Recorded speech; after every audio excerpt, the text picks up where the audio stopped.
barbell lies on the floor. The color has worn off its weight plates.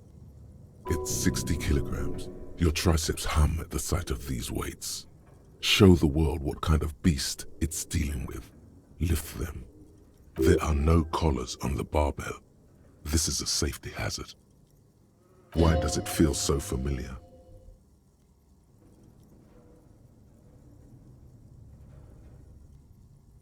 No, it's not that. It's the stale smell of rubber, the squeaky sound of sneakers, your bruised knee against the mat, and a whistle. Then the feeling is gone. It's just a memory.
Your flashlight slides over an old green chalkboard covered in scribbles, sketches, and schemes like some ancient cave mural.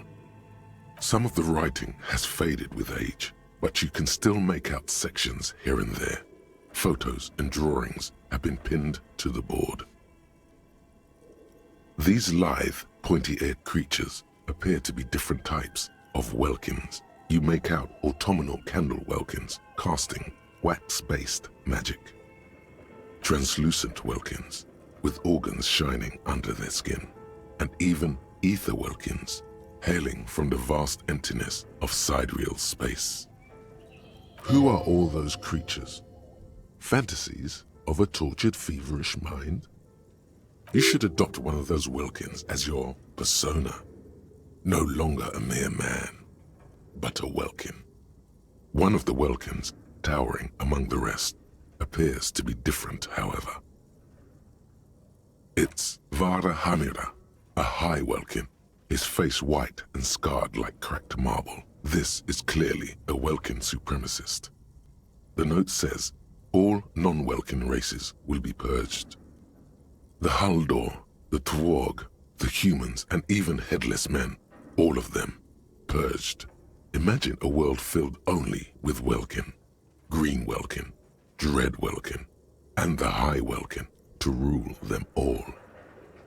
An inordinate amount of time has gone into drawing these little welkin creatures.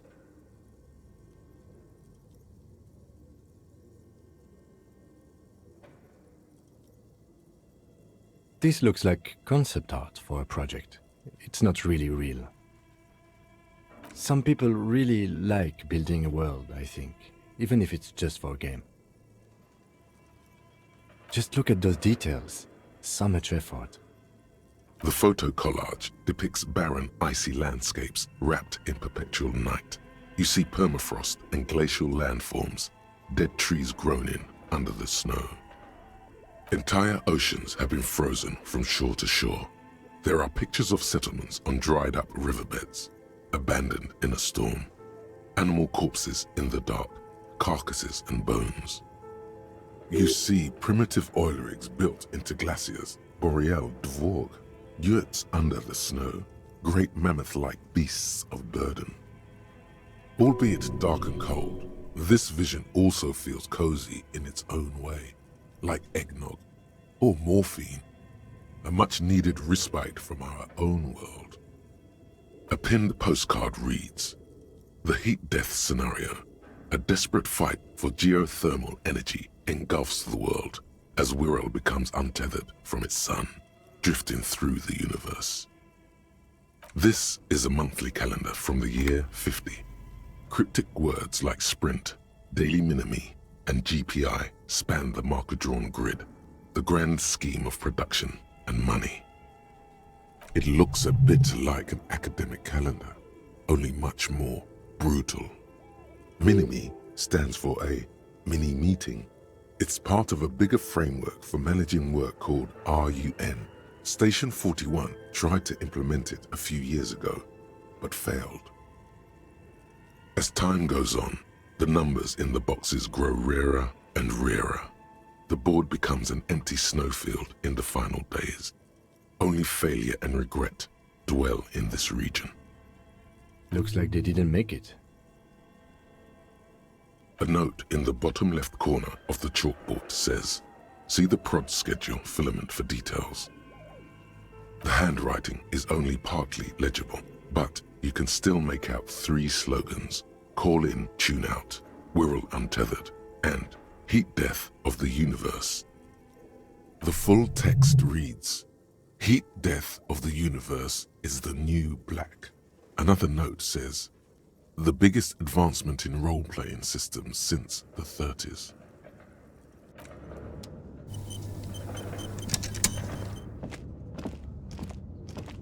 This appears to be some kind of machine with a cube-shaped heart and a wired framework.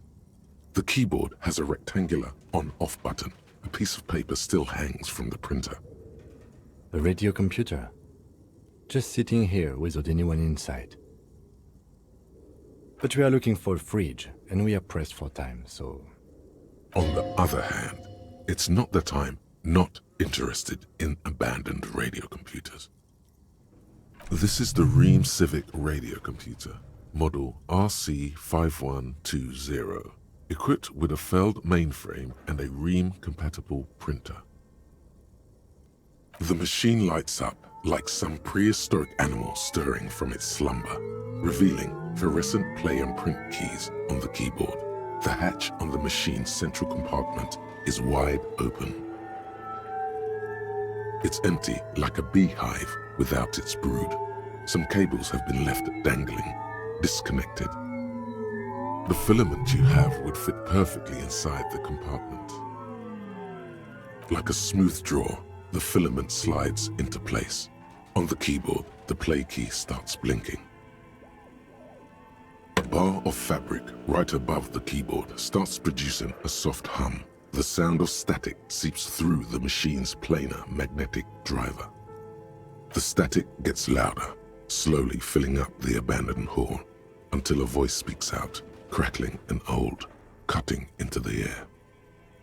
Good afternoon. Fortress accident en rue de Saint-Ghislaine. This is East Insulindian Repeater Station 1. Please repeat. Is this the production schedule?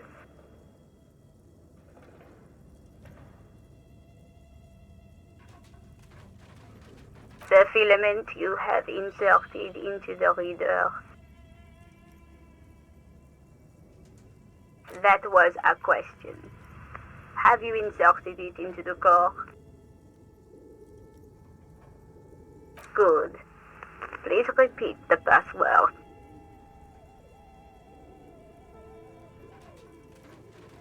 No. A hint system is not part of the protocol for repeater stations. Received. I will register this login attempt. Don't worry. Passwords have a way of turning up sooner or later. Fortress accident.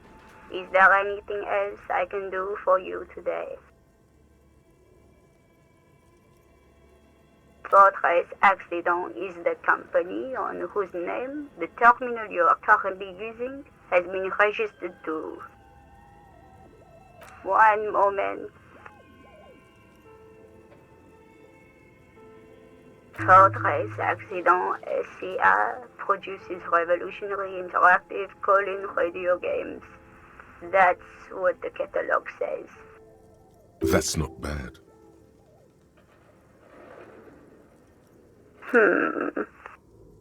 Any other questions?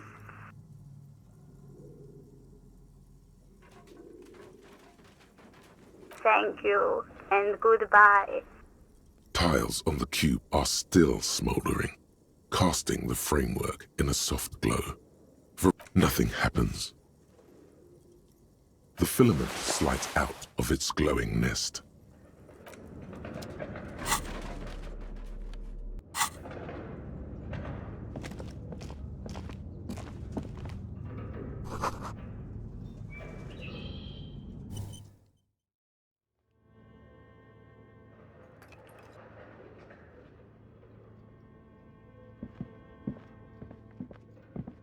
This old fireplace is covered in lines drawn in blue and red marker, the mesh spreading over the stone like blood vessels on alabaster skin.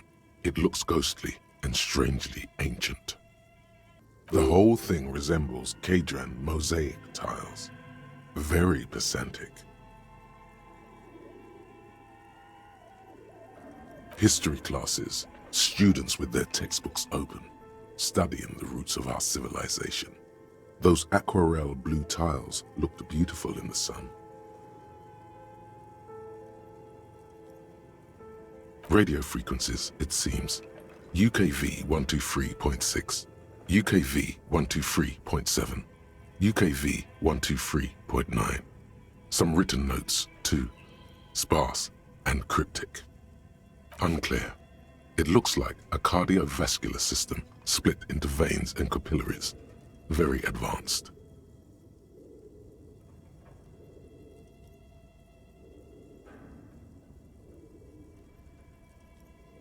You think so?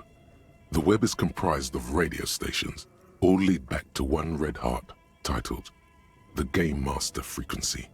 A note says, this one can listen in on any station it wants. They must have had massive airwidth. These things don't come cheap. Someone very important. The leader of a massive on-air game built by these people. A conductor for the hundreds of story threads that pass through the Game Master's frequency. Whoever decides to call in to a call-in station, it looks like. A list of names under the stations suggests people across 6 Isolas would be playing. Muindi, Insulinda, Kotla, Grad, Samara, and even Il Mara. There's no way a little basement studio working here could pull anything like this off. My God, it's as if the less money they had, the more ambitious their project became. Exactly. This schedule, I know doom when I see it. The company was running out of funding. Nothing. It's just lines on marble. An echo from times long gone. No one has used the fireplace in ages.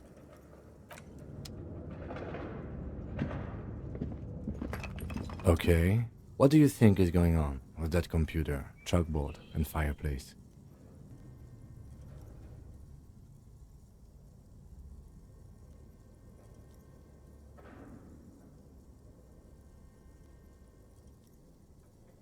Yes, that is the question. like he's ready to lay out a fine theory, crafted together like a puzzle box. It looks like one of those popular pen and paper role-playing games, only these people were trying to automate it, make it work on radio computers. Utter madness, he thinks, as a compliment.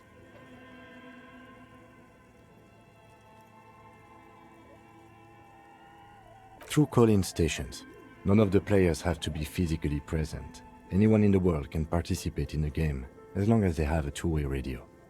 Then there's the game master frequency that listens in on the smaller call-in stations.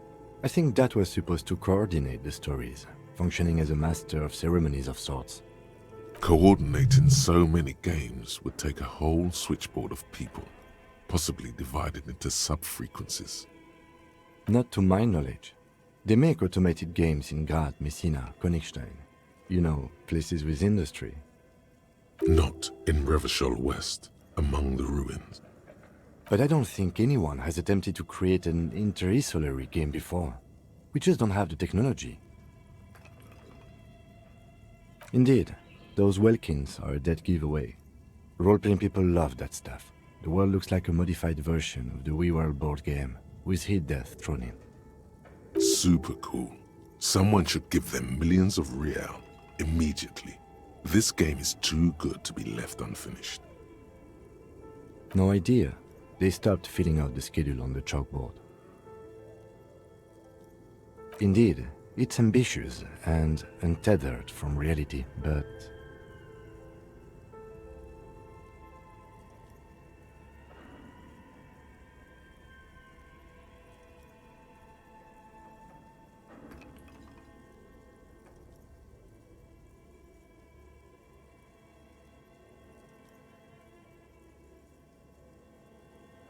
Yes, especially in here. Okay, let's keep moving.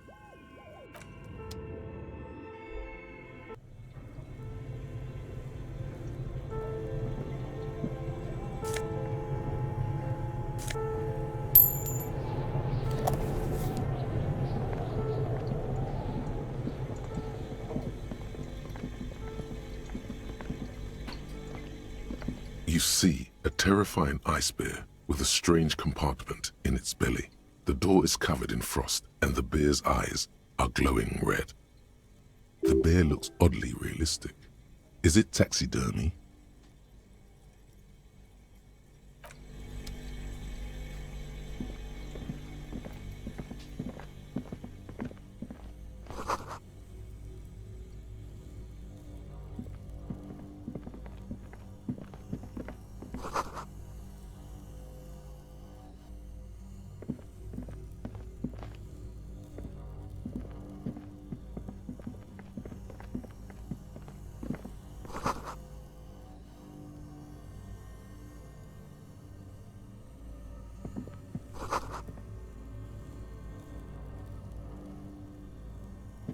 A few bricks have fallen off, revealing a compartment behind the wall.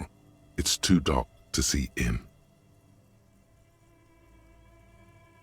Seems like an old bunker from the revolutionary period. Look at all those rifles. Must be an old weapons cache. There is, yes. And there also appears to be something inside the hole. Interesting. Do you want to take a look? Your hand reaches deep into darkness and spiderwebs. Rummaging around, you find rusty rifles hidden away. Most of them are rusty and inoperable, like the rest, but one catches your eye. A bolt-action model with a fine wood stock, in better cosmetic order than the others. That's a rare sight. Seems to no longer be functional, but still a beautiful thing in its own way. It's the same type of weapon, yes, a breech loader, but it's not the same gun. This one's been out of order for years. I'm afraid our search for the real murder weapon must continue. It means there are firearms, albeit inoperable, still lying around in Martinez. It's an interesting coincidence, I would say. Might come in useful in the future. He likes this find.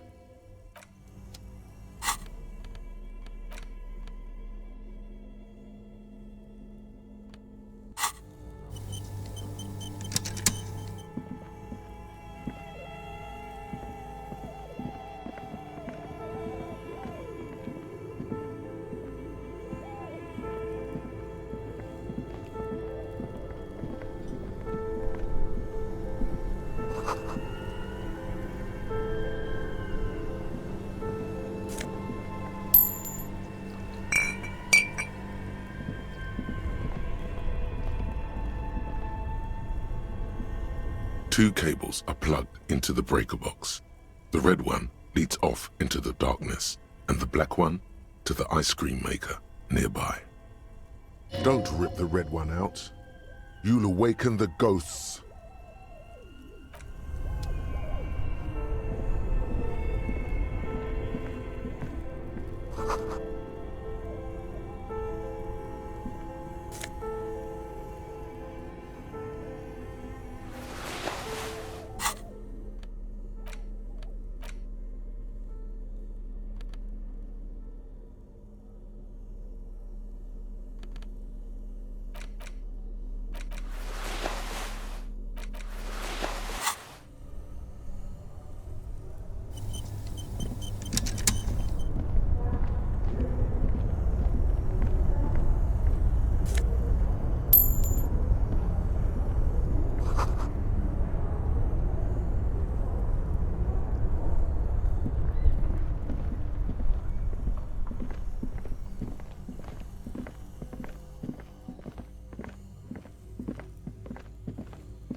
A thick layer of coal dust covers the furnace, coloring it pitch black.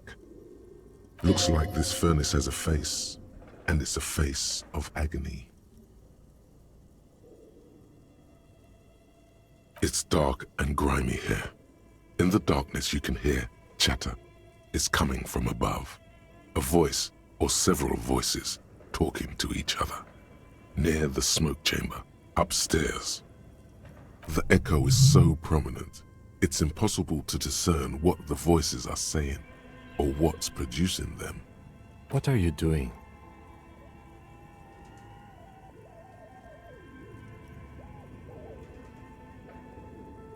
Wait, really? We should investigate, see if someone's upstairs. Looks like it. Looks like an old central furnace used to heat the building. It's connected to the chimney. No one has used it in ages. No signs of any recent fire. Only dead rats.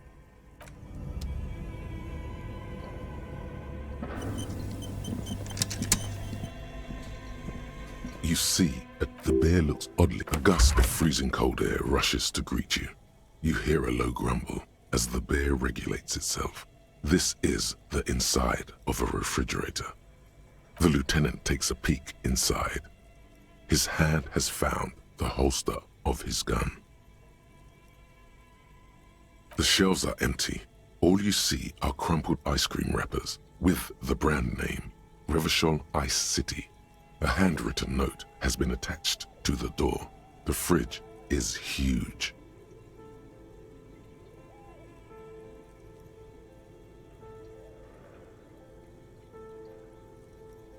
You pocket the note and the little fridge magnets keeping it on the door. A friendly cartoon bear smiles back at you from a glossy cellophane wrapper. It looks nothing like the fridge. The paper still smells of vanilla and chocolate. Good question. It looks like an ice cream fridge. I know. What an unfortunate marketing choice. What is even worse, the bear is still costing them money to this day. The fridge buzzes with energy. The electricity bill on this thing must be catastrophic. It's certainly an eccentric choice, but it is capacious and cold enough, too. But the optics on this are awful, he thinks. We need to be as silent as we can. Your visual confirms you could fit 2 more bodies in the ice bear fridge. Shall we go and get the body, then? I'll take the head, you take the feet. The stairs won't be easy, but we'll manage. The body is heavier than you expected and stinkier. It takes half an hour to get the body. Then 10 more to stuff it into the fridge. The lieutenant takes a step back to admire your handiwork. Beautiful. A dead body in an ice bear fridge. This is some of the best police work I've ever done. You have created an ice bear sarcophagus. Of course you don't. Look at that. What have we done? We stuffed a dead body in an ice bear fridge. This does not leave this room.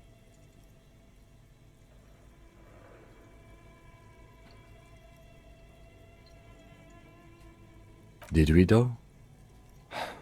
Okay, maybe we did. At least we've stopped the body from decomposing further. Now you can conduct another inspection under controlled circumstances. Inside the icy realm of the ice bear fridge, the corpse stands slumped, waiting. Shoot, Looney Rooney.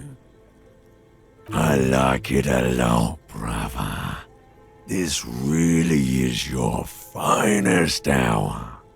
You're a genius.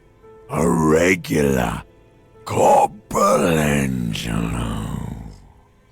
Come back later, Corpo. Amuse yourself with my frank manners and my memento mori features.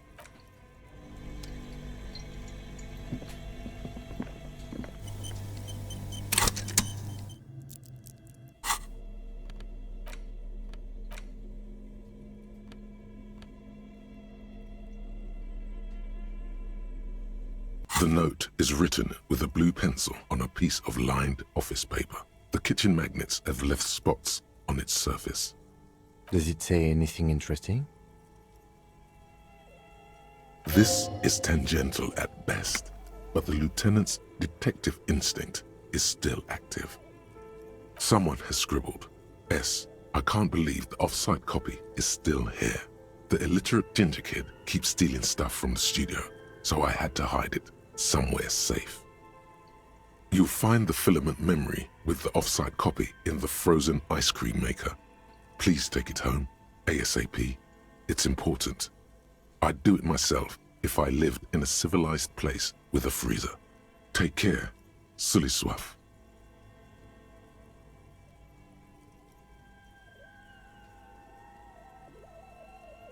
It belongs inside a radio computer, storing its memory. It's like a tape.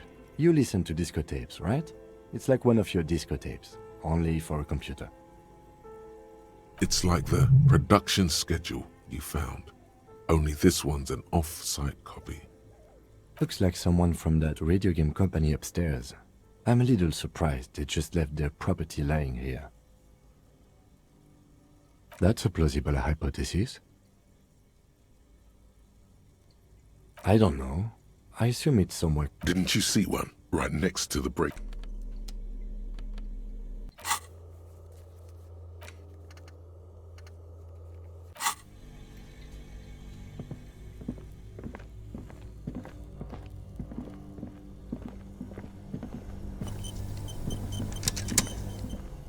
This orange machine is buzzing like an old submarine. It has a hand-cranked ice cream churner on top and an electric freezer that appears to be frozen shut.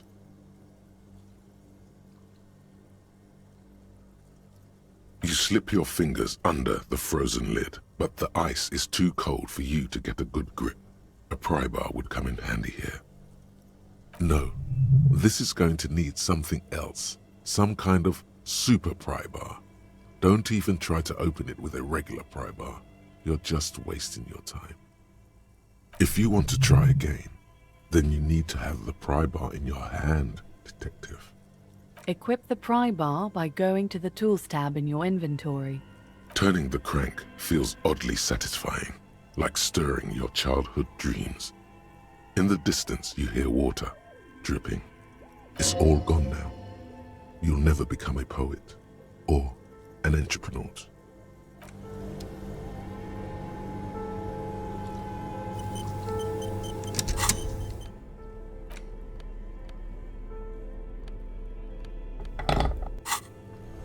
This orange machine is buzzing like an old submarine. It has a hand-cranked ice cream.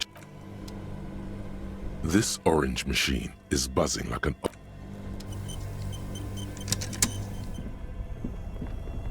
Two cables are plugged into the breaker box. The red one leads to something close to you, dies with a soft electric purr. Why did you do that? The lieutenant raises his brows, but doesn't say anything.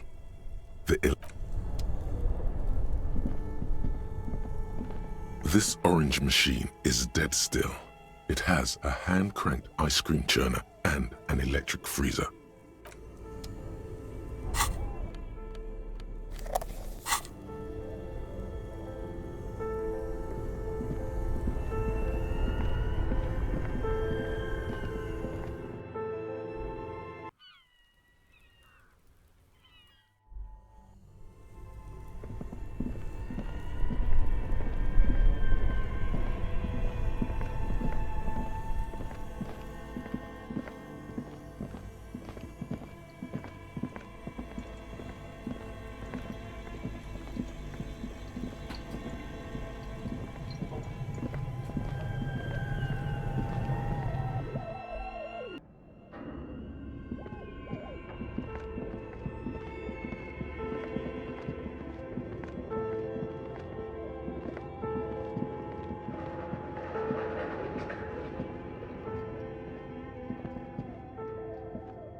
An iron safety curtain curves before your eyes, folded like a bellows. It covers half the room, blocking the way into a colossal industrial chimney. This is directly above the central furnace in the cellar. The voices probably came from here. What an odd thing to do. Nothing happens. Still nothing. No one's home.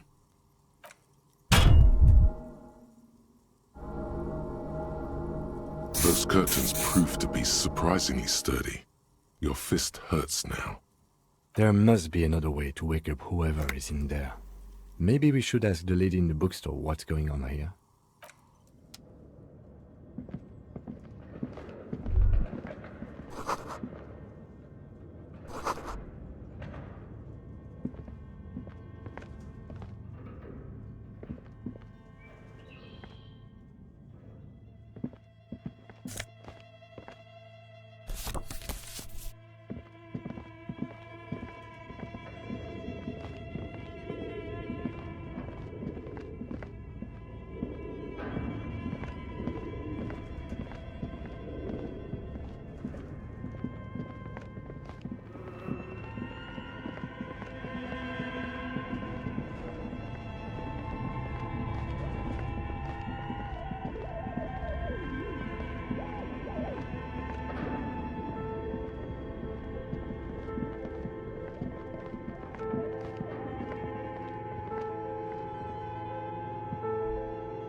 You broke down the back door, the wards, the door. It's all gone now. Dark psychic energy leeching onto my shop.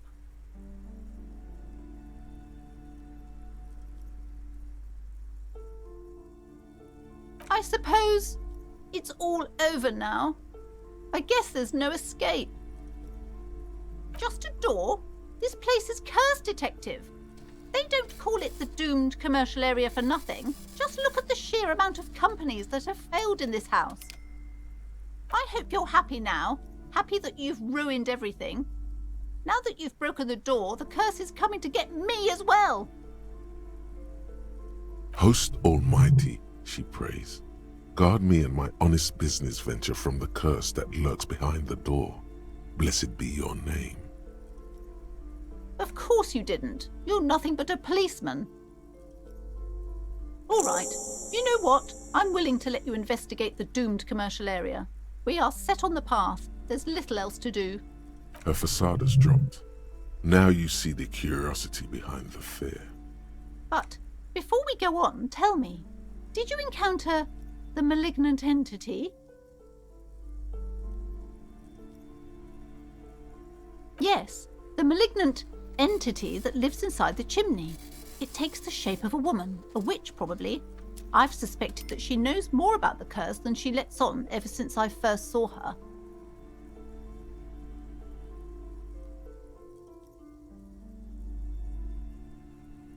Yes, I've heard that. It's enormous. She has barricaded herself behind some metal security curtains upstairs. God knows what she's doing there. Some unnatural magic, I assume. You should go find the entity and ask what happened to all the companies in the building. And do return to me after you've talked to it. I'm quite anxious to know what she has to say about the curse. If you're really interested in cracking this mystery, then we should go back to the furnace. Maybe you could yell into it or something. Make some noise. You'll think of something, you always do.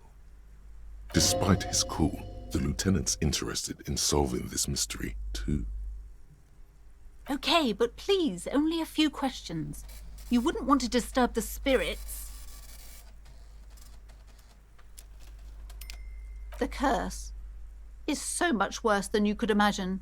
It's a disease, eating at the very foundation. It's the curse of financial distress, of ruin and bankruptcy. Didn't that curtain just move?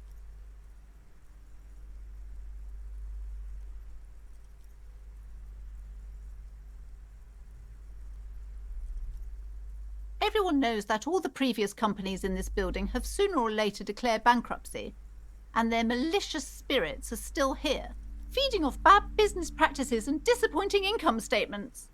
There's something wrong with this building, I can tell you. Ever since I arrived, I've sensed an eerie, lingering presence, as if I was unwanted here. Yes, I've contacted numerous parapsychologists, and even a pair of Simonese mediators. They provided me with the wards. The wards help to keep the doom at bay and protect us against the darkness that lies further in the building, even though now I fear it's not enough.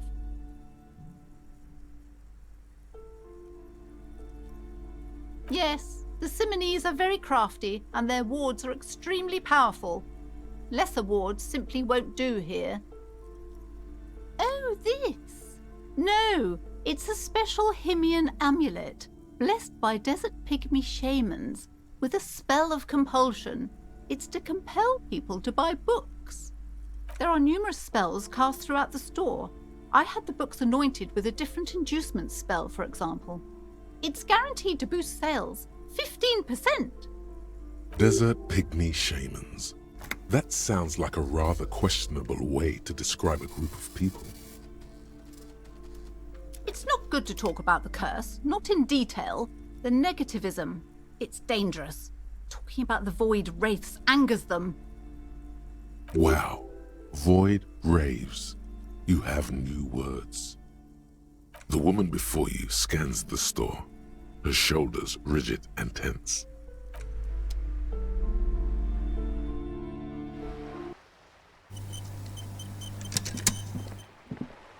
Hello again, sir.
A thick layer of coal dust covers the furnace, coloring it pitch black.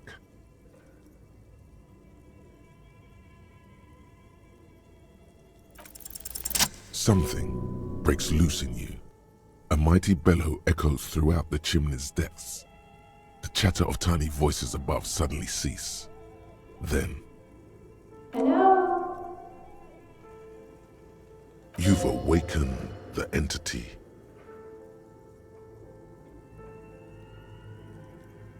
Hello? Did you say anything?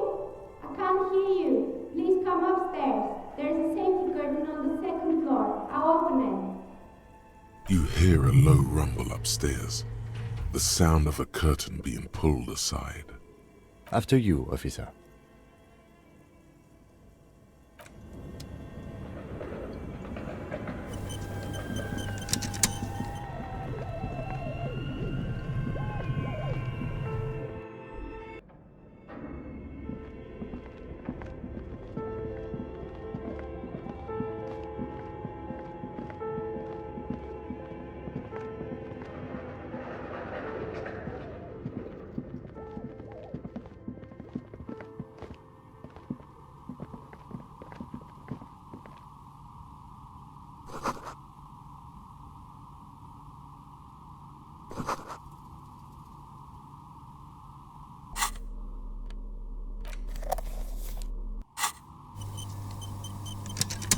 Hello, I'm Nia.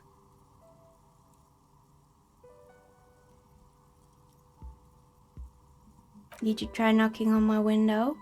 I must have missed you. I've been listening to my Milius. So what kind of die are you looking for?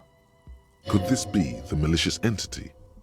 Perhaps it's wise to go along with this masquerade for now. She's got a direct view to the backyard. You should interrogate her about the lynching.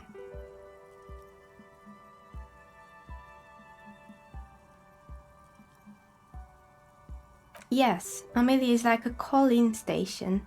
You need a two-way radio to access one. That's why I have these.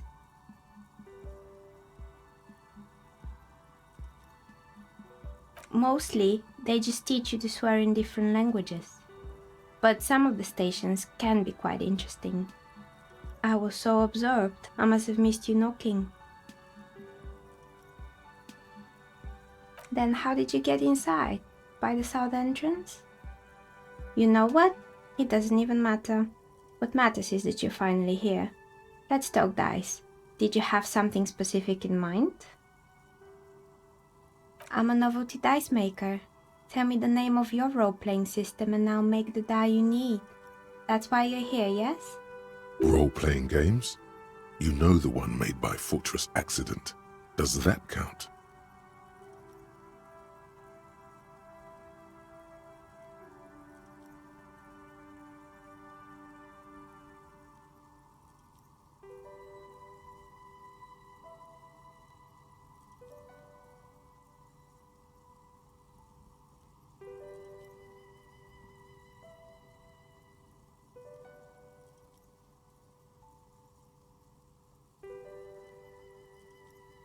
Answers? How strange. These days people only come to me for dice and role-playing games. I'm not sure how helpful I'll be, but go ahead and ask. It almost looks as if the stones and dice are a natural part of the room, growing out of the shelves like stalagmites. No falsehoods are present. She's a novelty dice maker and doesn't have anything to hide. Ask what you need.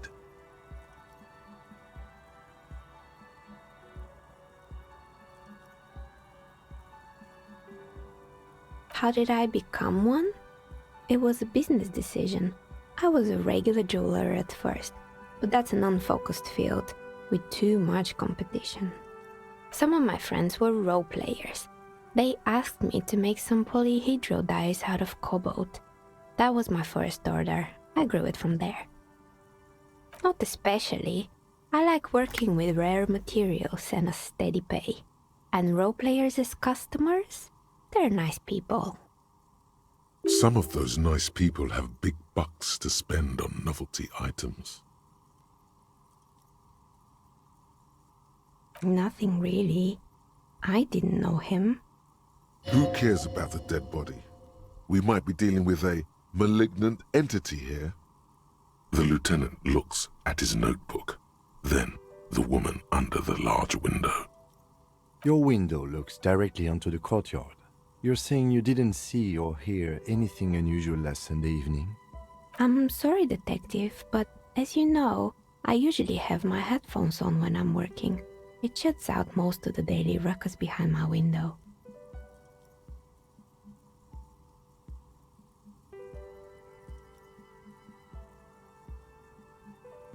Well, there's always something going on in the Whirling's backyard. During daytime, there are usually those kids, and lately I've been seeing a lot of drunk workers hanging about. Must be because of the strike. She's heard of the murder, but did not see it, sire. But I never saw anyone during that fateful Sunday night, I'm afraid. I might have, but in this case, all I would have seen is my own reflection staring back from the darkness. It's really hard to make anything out in the yard when it's dark outside. Besides, I rarely get up to look out the window when I'm in the zone. This person values focus above all. She keeps her sharp sight on the instruments before her. It's an odd profession, making dice for people, but I like it, and I prefer doing this to sitting at home. She nods. Anything else, officer? We're inside the chimney of an old central furnace. It's strange, I know.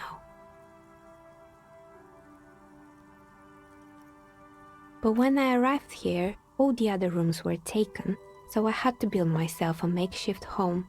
Besides, I don't really have to pay any rent here, so that's a plus. Plaisance was right. There's an entity living in the chimney. You should ask her about the curse. Creative.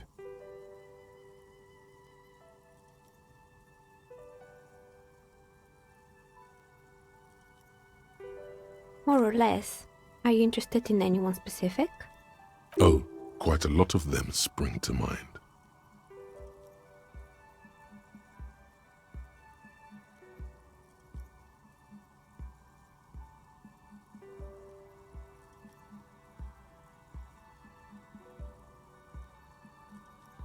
Oh boy, the fabled Revachol Ice City.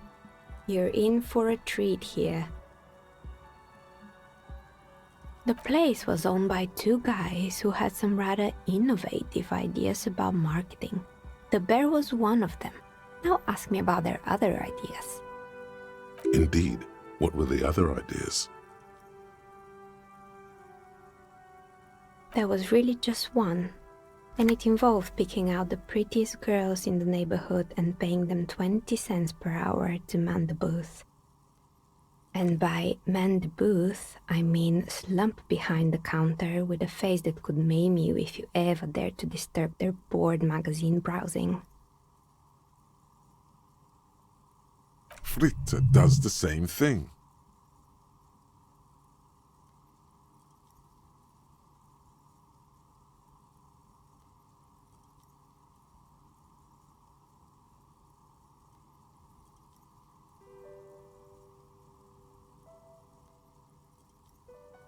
Employing silky teenage girls is a widespread practice, yes. Unfortunately, they always come in packs.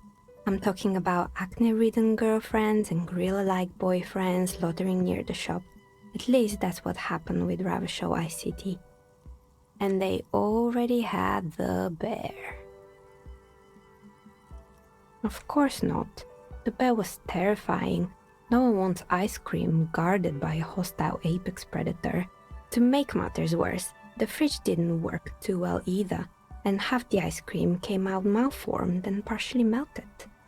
Eventually, Revachol Ice City lost the price war to its rival, Glacé 5000. Glacé 5000 sold caramel sundaes for only 5 cents a piece, out of regular fridges.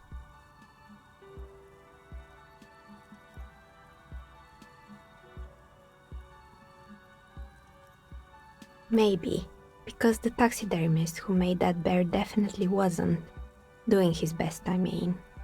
He said that the bear was his vision beast. He said he met his vision beast while high on desiccants. Called it Megatherion. Sounds cool. Megatherion, a mega wild beast. It's an imaginary beast that guides you through life by telling you to do more drugs, mostly. Very good. You shouldn't do them. You're a police officer after all. Anyway, now you know the story of the fallen ice cream empire. Little sparkling embers under the window. Anything else? Another failed business, perhaps? I've been here for a long time. Fortress Accident, the radio game studio. They were an interesting bunch. We talked about role-playing systems every now and then. Once, I even saw two of them get into fisticuffs over Wirral. That's understandable. Fantasies are serious things. The mind is the drawing board of history. They certainly took their work very seriously, even if they seemed to be chronically liberal with their schedules. The usual, they ran out of money and couldn't get the project done on time. Well, I did hear them talking at times. They seemed to believe they were historical individuals on some grand quest. She sounds almost mocking when she says that.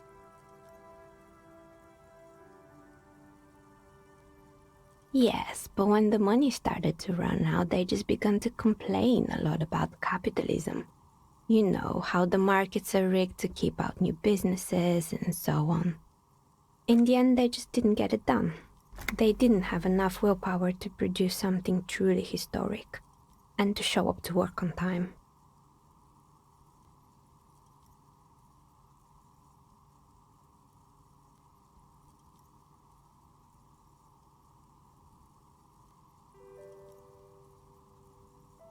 Not the wisest decision. You would have lost all your savings. The result is 1 on a 20-sided die. The dice is black and filled with little silvery flakes, like snowfall. Anything else? Oh, right. I hope you didn't try to ring me. I think none of those doorbells work, including mine. I'm still in the middle of connecting the wires. Sorry about the confusion. The doorbell with the empty name card must belong to her then.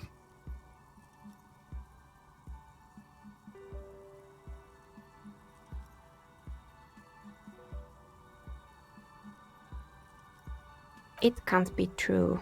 They don't work here anymore. They've been gone for years. Are you sure it was Slipstream SCA? Was it a woman? Maybe it was Plaisance from the bookstore. Tricentennial Electrics? It used to be a major electric company 100 years ago. Are you sure it wasn't just some kids playing a prank on you? No, it was something else. It was eerie. It was too real to be just a prank. Either we're dealing with a professional actress, or... Whatever happened, keep your cool. It's probably better to admit that it was a harmless prank.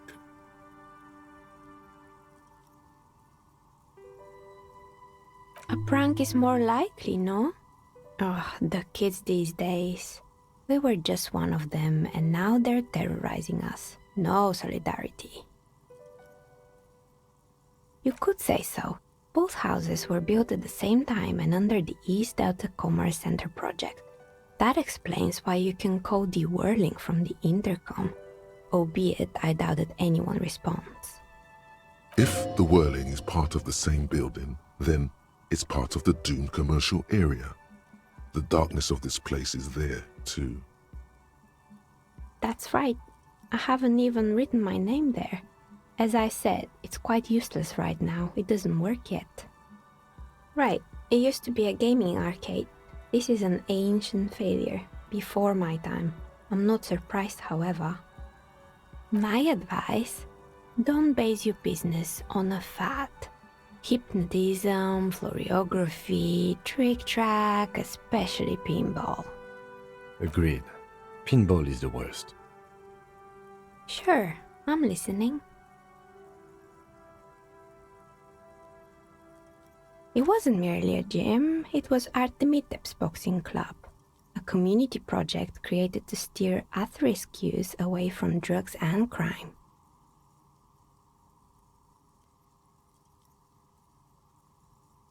A kind man from Zemsk. I heard he had some trouble with the law when he was younger, and that's why he wanted to start the gym, as his way of giving back.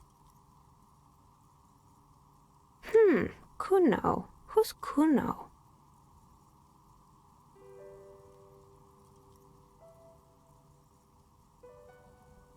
Oh yes, you mean the kid with the sailor's mouth.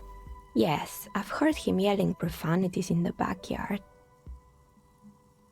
I think it would take more than a gym to help that kid. It didn't. If anything, it made the youth situation in Martinez even worse.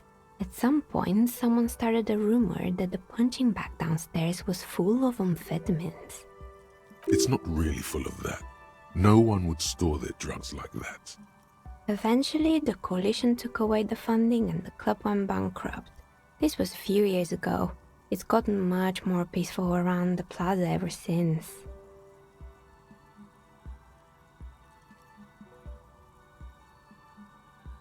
Oh, this one's a mess. There used to be a company that promised to repair windows 24 hours a day. What could go wrong with this one, right? Turns out, the business was actually set up as a front for an illicit group that was producing snuff milieu. Who would have guessed?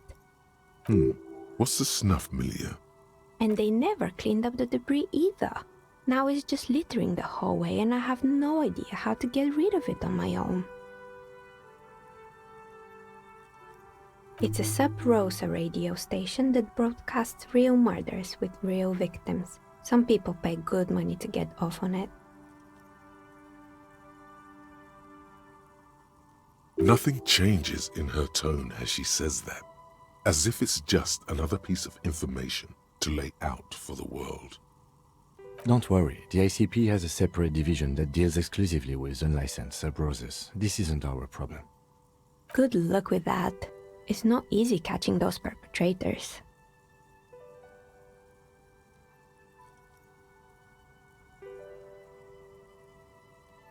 There used to be a fashion atelier here, but I have forgotten the head designer's name. They were doing well for a couple of years, until the insect rights activists came. The atelier produced a certain collection that used chitin among the materials. Apparently chitin is made in the Occident, where it's extracted from beetle wings. And you know how all kinds of political movements are big in the Occident. The activists shut down the biggest chitin supplier, which of course caused the price to skyrocket. And, naturally, all the most fashionable tastemakers refused to be seen in chitin from then on. The atelier went bankrupt before they could finish the collection.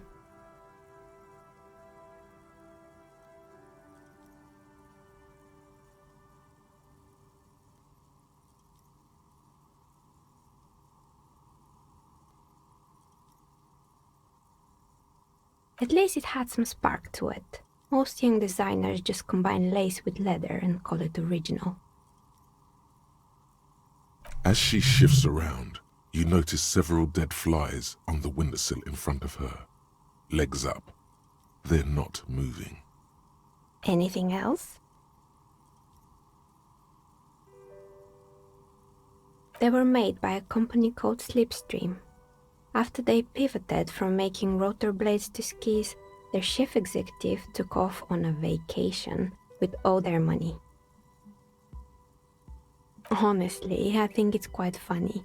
I think he's still sending out holiday transmissions from Tulula or Tiumotiri or Hashtkor or wherever he is.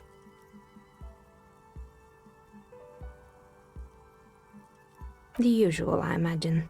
that he's been thinking up all kinds of new business plans and can't wait to get started on them just as soon as he returns. Men like that are a curse. Sure, but Slipstream is history now. All their remaining assets got seized by the bailiffs in 47. I have no idea why those skis and blades are still lying around in the house. Not much use now, I guess. They were just props. Why return them? Maybe you could make a sword out of one. No, wait, forget it. It would take too long. You mean Mr. Fabron, the taxidermist? No, he mostly just did drugs. Anything else? Yes, I think it was called Androgynous Orlando or something similar. They weren't a big hit around here. Turns out that working class men don't like genderless haircuts. They're scared of that word. A bit of experimenting every now and then isn't bad. It's not about the haircut, it's about the confidence.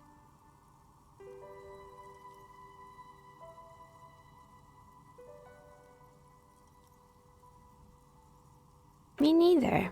I just want it off my face. Good. I hope it clarified things a bit. What else? I've heard the stories, but I don't think those stories are true.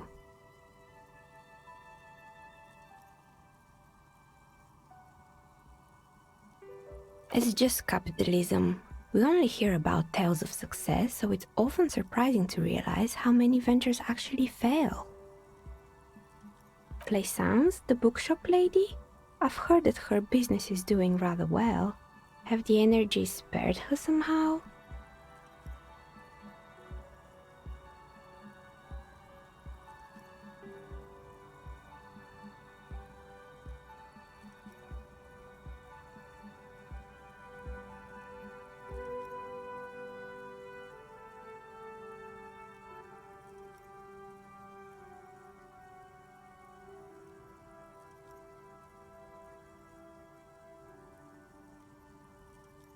Oh, right. But it's not just the bookstore that's still up and running. What about the whirling in racks? Some people say it's part of the building complex.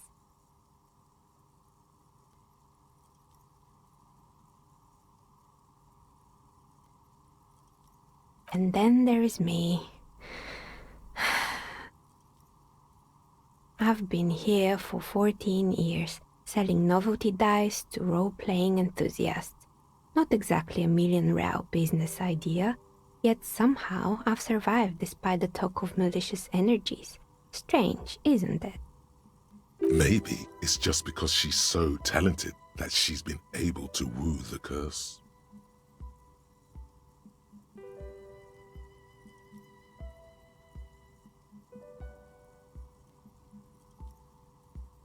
I was just about to ask, what do you think? Do you think the curse is real? Time has come to face the source. Fear not, for the forces of the universe are supporting you in this psychic quest.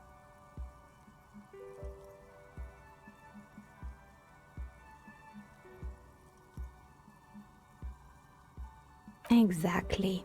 Truth is always so disappointingly mundane and boring. But I'm glad we got this sorted out. Anything else I can help you with today? That's all she has to say on the subject. She's been thorough and truthful, as far as we can see.